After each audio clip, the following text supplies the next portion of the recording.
Никесиз төрөлгөн бала атасын табыш керекпи?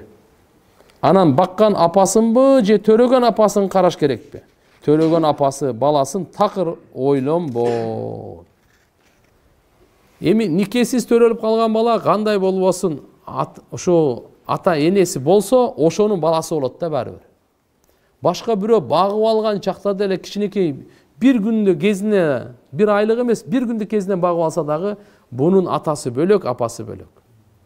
Кимдин белинен чыккан, нике мененби, никесизби, ошонун баласы ошонун апасы болот да. Бирок кээде таштап кетип калган, макулбу? Таштап кетип калган, атасы жок, аны издеп тактаганын кажети деле жок.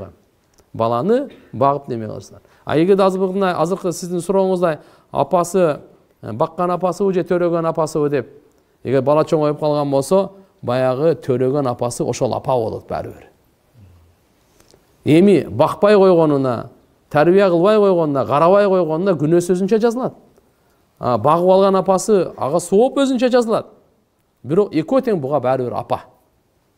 Ошон үчүн бакканга дагы жакшылык кылды, ага дагы жакшы кызмат кылып, жакшы мамиле кылсын. Төрөгөнгө тим более ага дагы жакшылык кылсын да. Балага жакшы тарбия бере